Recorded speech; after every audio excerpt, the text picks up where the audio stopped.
Luz para el camino. Presenta comentarios de Elena G. de Witte para la lección de escuela sabática, titulada El amor de Dios y su justicia. Lección 10, para el 8 de marzo de 2025. Las reglas del conflicto. Texto para memorizar. El que practica el pecado es del diablo, porque el diablo peca desde el principio. Para esto apareció el Hijo de Dios, para deshacer las obras del diablo. Primera de Juan 3, 8. Sábado 1 de marzo. Las reglas del conflicto. Con apariencia de audacia y desafío, pero con terror en su corazón culpable, los falsos sacerdotes prepararon su altar, pusieron sobre él la leña y la víctima, y luego iniciaron sus encantamientos. Sus agudos clamores repercutían por los bosques y las alturas circunvecinas, mientras invocaban el nombre de su Dios, diciendo: Baal, respóndenos. Los sacerdotes se reunieron en derredor del altar, y con saltos, contorsiones y gritos, mesándose el cabello y lacerándose la carne, suplicaban a su Dios que les ayudase.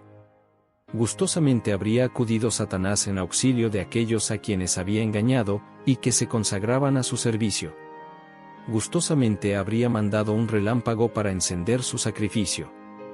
Pero Jehová había puesto límites y restricciones a su poder, y ni aun todas las artimañas del enemigo podían llegar a hacer una chispa al altar de Baal. Profetas y Reyes 109, 110. El espiritismo moderno y las formas de la brujería antigua y del culto idólatra, por tener todos la comunión con los muertos como principio vital, se basan en aquella primera mentira mediante la cual Satanás engañó a Adán y a Eva: no moriréis, mas sabe Dios que el día que comiereis de él, seréis como dioses. Génesis 3, 4, 5. Como se basan igualmente en la mentira y la perpetúan, provienen por igual del padre de las mentiras. Los espíritus adivinadores no eran los espíritus de los muertos, sino ángeles malos, mensajeros de Satanás. La idolatría antigua, que, según hemos visto, abarca tanto el culto de los muertos como la pretendida comunicación con ellos, era, declara la Biblia, una manifestación del culto de los demonios. El apóstol Pablo, al amonestar a sus hermanos contra cualquier participación en la idolatría de sus vecinos paganos, dice: lo que los gentiles sacrifican, a los demonios lo sacrifican, y no a Dios, y no querría que vosotros fueseis partícipes con los demonios. Primera de Corintios 10:20. En su supuesta adoración de los muertos, adoraban, en realidad, a los demonios. Historia de los Patriarcas y Profetas 740-741. Satanás, el principal de los ángeles caídos, una vez ocupó una excelsa posición en el cielo. Seguía a Cristo en jerarquía. El conocimiento que tenía, como también los ángeles que cayeron con él, del carácter de Dios, de su bondad, su misericordia, sabiduría y excelsa gloria, hizo imperdonable su culpa. Los principios que Satanás puso en práctica en el cielo son los mismos principios con los cuales actúan mediante agentes humanos en este mundo. Cada imperio terrestre y las iglesias se han corrompido progresivamente por medio de esos principios de corrupción. Satanás engaña y corrompe a todo el mundo desde el principio hasta el fin, poniendo en práctica esos principios. Él continúa con su mismo plan de acción comenzado originalmente en el universo celestial, e infunde su energía en todo el mundo con su violencia, con la cual corrompió el mundo en los días de Noé. Comentarios de Elena G. de Witte, en Comentario Bíblico Adventista del Séptimo Día, tomo 4184-1185. Domingo 2 de marzo. Un ángel demorado. En la palabra de Dios tenemos, delante de nosotros, ejemplos de agentes celestiales que influyeron en la mente de reyes y gobernantes, mientras que al mismo tiempo también los instrumentos satánicos estaban influyendo sobre sus mentes. Ninguna elocuencia humana, mediante opiniones vigorosamente presentadas, puede cambiar la obra de los instrumentos satánicos. Satanás continuamente procura obstruir el camino, de modo que la verdad sea trabada por las ideas humanas, y los que tienen luz y conocimiento están en mayor peligro, a menos que continuamente se consagren a Dios humillando el yo y comprendiendo el peligro de la hora.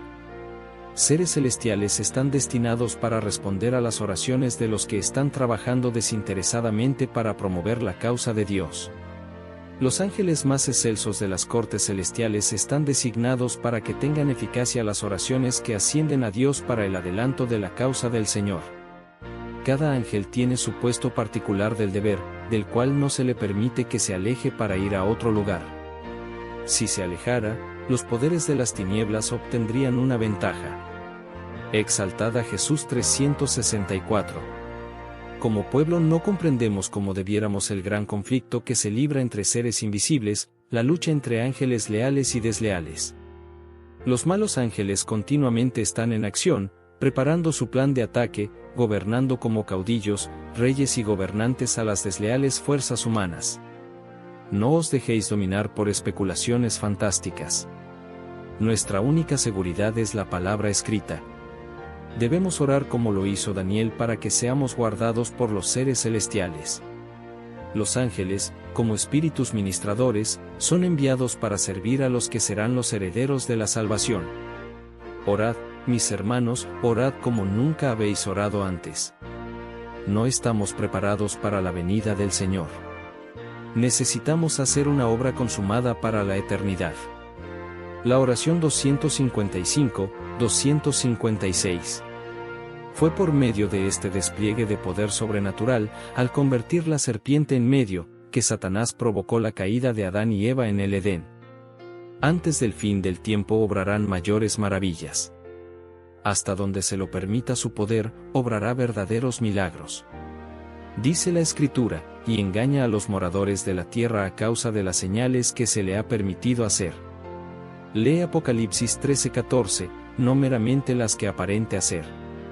Algo más que meras imposturas se traen a luz en este pasaje. Pero hay un límite más allá del cual Satanás no puede cruzar, y aquí se vale del engaño para falsificar la obra que realmente no tiene poder para hacer.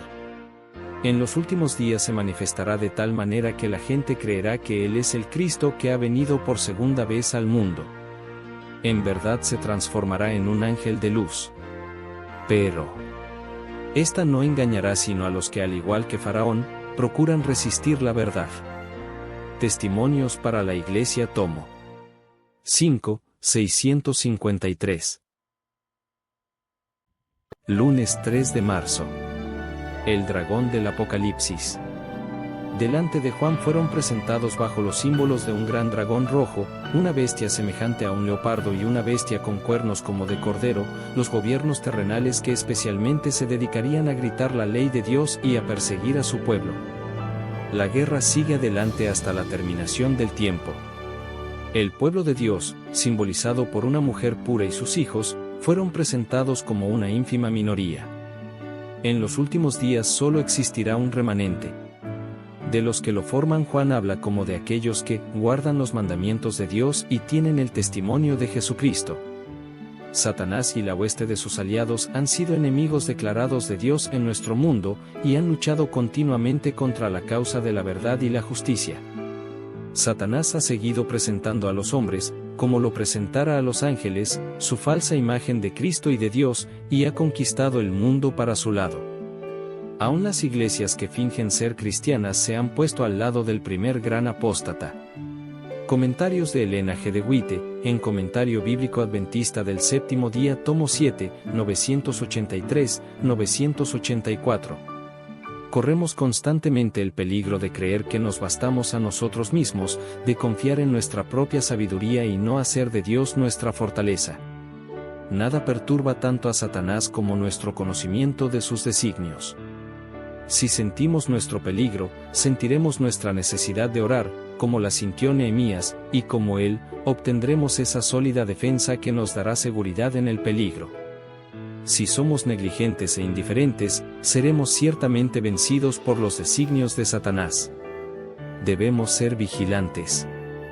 Aunque, como Nehemías, recurramos a la oración, llevando todas nuestras perplejidades y cargas a Dios, no debemos creer que no tenemos nada que hacer.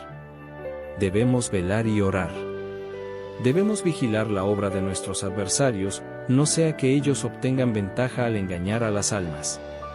Debemos, en la sabiduría de Cristo, hacer esfuerzos para derrotar sus propósitos, aunque sin permitirles que nos distraigan de nuestra gran obra. La verdad es más fuerte que el error. La justicia prevalecerá sobre el mal. Testimonios para la Iglesia, tomo 3, 627. El Señor está mirando con piedad, con compasión y con tierno anhelo a sus hijos tentados y probados.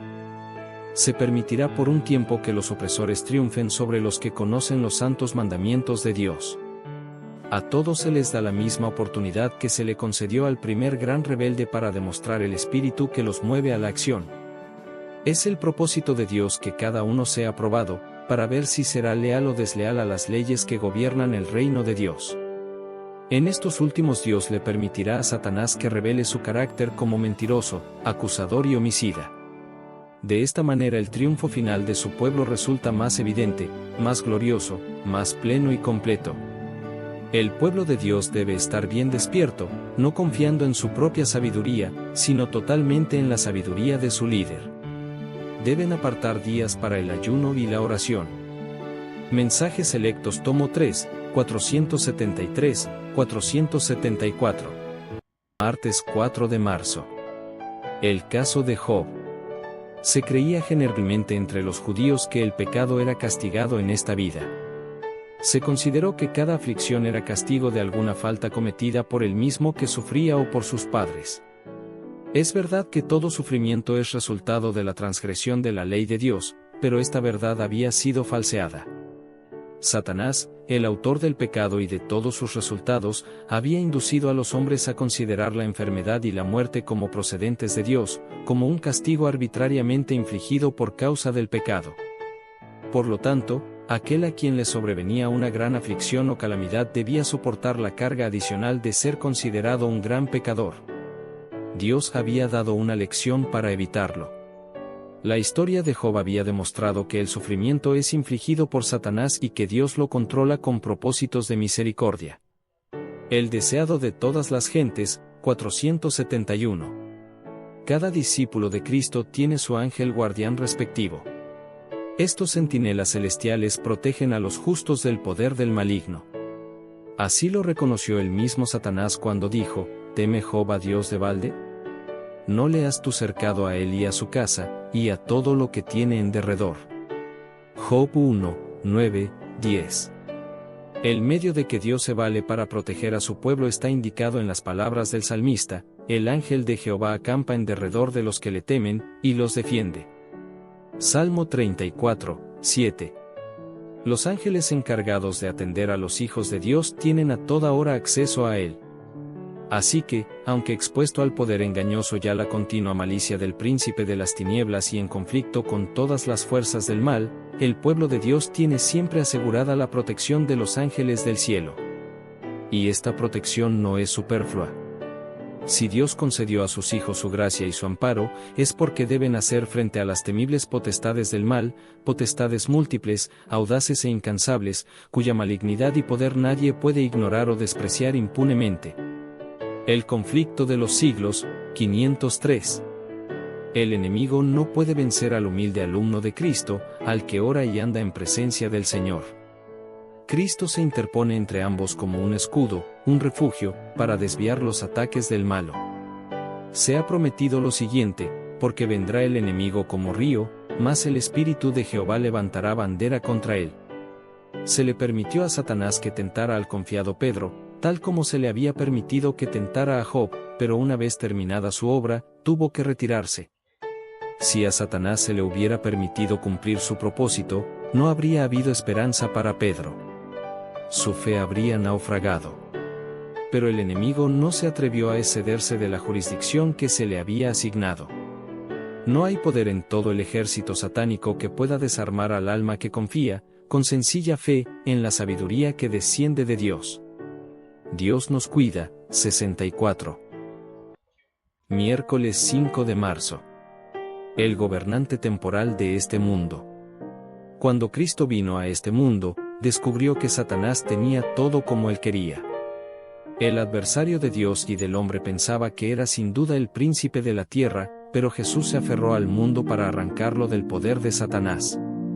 Vino a redimirlo de la maldición del pecado y del castigo de la transgresión, para que el transgresor pudiera ser perdonado.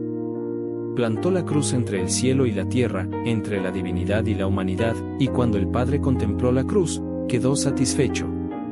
En la cruz ven que la misericordia y la verdad se encontraron, la justicia y la paz se besaron. Comentarios de Elena G. de White, en Comentario Bíblico Adventista del Séptimo Día, tomo 5, 1112. Cuando Jesús fue llevado al desierto para ser tentado, fue llevado por el Espíritu de Dios. Él no invitó a la tentación. Fue al desierto para estar solo, para contemplar su misión y su obra. Por el ayuno y la oración, debía fortalecerse para andar en la senda manchada de sangre que iba a recorrer. Pero Satanás sabía que el Salvador había ido al desierto, y pensó que esa era la mejor ocasión para atacarle. Grandes eran para el mundo los resultados que estaban en juego en el conflicto entre el príncipe de la luz y el caudillo del reino de las tinieblas. Después de inducir al hombre a pecar, Satanás reclamó la tierra como suya, y se llamó príncipe de este mundo. Habiendo hecho conformar a su propia naturaleza al padre y a la madre de nuestra especie, pensó establecer aquí su imperio. Declaró que el hombre le había elegido como soberano suyo. Mediante su dominio de los hombres, dominaba el mundo. Cristo había venido para desmentir la pretensión de Satanás. Como hijo del hombre, Cristo iba a permanecer leal a Dios. Así se demostraría que Satanás no había obtenido completo dominio de la especie humana, y que su pretensión al reino del mundo era falsa. Todos los que deseen liberación de su poder, podrían ser librados. El dominio que Adán había perdido por causa del pecado, sería recuperado. El deseado de todas las gentes, 89. Jesús confió en esta palabra, y no dio a Satanás ventaja alguna. Cuando iba a dar los últimos pasos en su humillación, cuando estaba por rodear su alma la tristeza más profunda, dijo a sus discípulos: «Viene el príncipe de este mundo, mas no tiene nada en mí. El príncipe de este mundo es juzgado. Ahora será echado». Juan 14:30, 16:11, 12:31. Con ojo profético, Cristo vio las escenas que iban a desarrollarse en su último gran conflicto. Sabía que cuando exclamase, «Consumado es», todo el cielo triunfaría. Su oído percibió la música lejana y los gritos de victoria en los atrios celestiales. Él sabía que el toque de muerte del imperio de Satanás resonaría entonces, y que el nombre de Cristo sería pregonado de un mundo al otro por todo el universo. El deseado de todas las gentes, 678, 679. Jueves 6 de marzo. Límites y reglas. En el plan divino, Dios no hace nada sin la cooperación del hombre. No compele a la voluntad del hombre. Esta debe ser dada completamente al Señor, de lo contrario el Señor no puede realizar su obra divina que quiere cumplir en el ser humano. Jesús declaró que en un cierto lugar no pudo hacer muchas obras admirables entre la gente, debido a su incredulidad. Quería hacer para ellos en ese lugar precisamente lo que sabía que ellos necesitaban que hiciera, pero no pudo realizarlo porque la incredulidad le cerró el camino. El alfarero no puede modelar y dar forma para honrar a lo que nunca ha sido colocado en sus manos. La vida cristiana es una entrega diaria, sumisión y continuo triunfo que gana renovadas victorias cada día. Esto es el crecimiento en Cristo, que da forma a la vida de acuerdo con el modelo divino. A fin de conocerle, 56. Algunas pobres almas que, habiendo sido fascinadas por las palabras elocuentes de los maestros del espiritismo, se entregan a su influencia, más tarde descubren su carácter mortífero y quisieran renunciar a él y huir, pero no pueden. Satanás las retiene por su poder, y no quiere dejarlas en libertad. Él sabe que le pertenecerá seguramente mientras se encuentren bajo su dominio especial, pero que una vez libres de su poder, nunca las podría inducir a creer ya en el espiritismo, ni a colocarse tan directamente bajo su dominio. La única manera en que estas pobres almas pueden vencer a Satanás, consiste en discernir entre la pura verdad de la Biblia y las fábulas. Al reconocer las exigencias de la verdad, se ubican donde pueden ser ayudadas.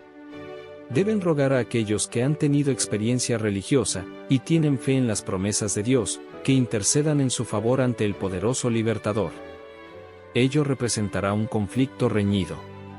Satanás reforzará su contingente de ángeles malos que han dominado a esas personas, pero si los santos de Dios, con profunda humildad, oran y ayunan, sus oraciones prevalecerán.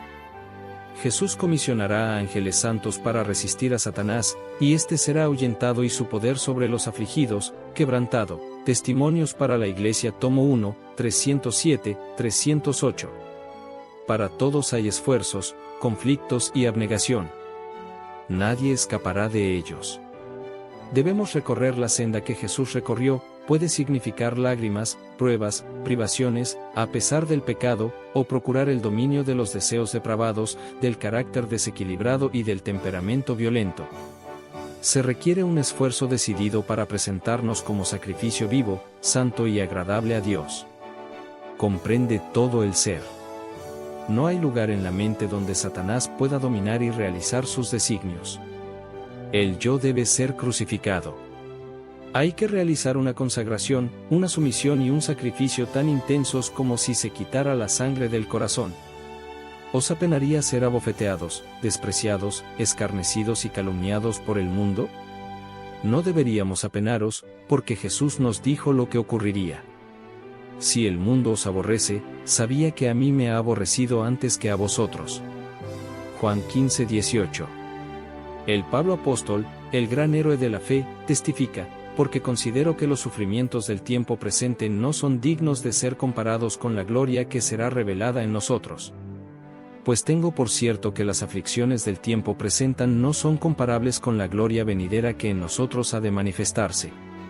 Romanos 8:18. Para conocerle, 280, parcialmente en a fin de conocerle, 279.